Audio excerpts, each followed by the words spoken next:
अजितदादा पवार आता यांच्यातून सध्या राज्याचे उपमुख्यमंत्री, अर्थमंत्री, ऊर्जा मंत्री, मुख्यमंत्री म्हणून पण 4 वर्षांपूर्वी म्हणजे 2007 साली ते होते राज्याचे जलसंपदा मंत्री.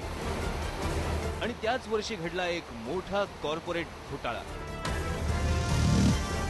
जलसंपदा खात्यानं आपल्या मंत्र्यांसाठी आणि मंत्र्यांनी गुंतवलेल्या कंपनीसाठी अख्खी यंत्रणाच कशी पणाला लावली, बघूयात याच सरकारी खाबुगिरीची धक्कादायक कहाणी.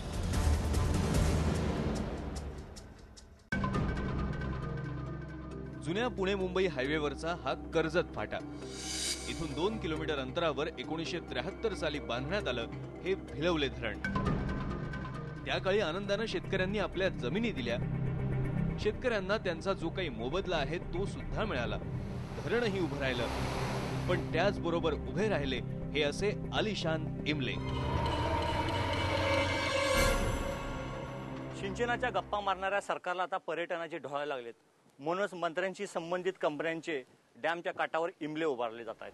अर्थातच हे सगळं झालं जलसंपदा खात्याच्या आशीर्वादानंच.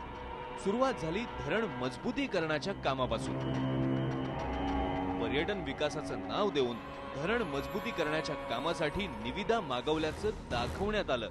प्रत्यक्षात हे काम मिळालं एजी मर्कंटाईल कंपनीला. 2007 पर्यंत हे काम पूर्ण केल्याच्या बदल्यात एजी मर्कंटाईल या कंपनीला 8,700 चौरस मीटर म्हणजेच 93,646 चौरस फूट एवढी अगदी धरणाच्या काठावरची जमीन 99 वर्षांच्या भाडेतत्वावर मिळाली. या ठिकाणी एजी मर्कंटाईल या कंपनीनं पर्यटन विकासाच्या नावाखाली स्विमिंग पूल आणि कृत्रिम धबधब्यांसह आलिशान बंगले उभारले.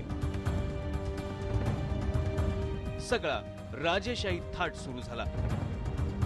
2008 साली याच भिलवले धरणाच्या परिसरात रस्ता आणि पूल बांधण्याच्या कामाच्या निविदा पुन्हा एकदा फक्त कागदोपत्रीच निघाल्या आणि पुन्हा एकदा काम मिळालं ते एजी मर्कंटाईल कंपनीलाच.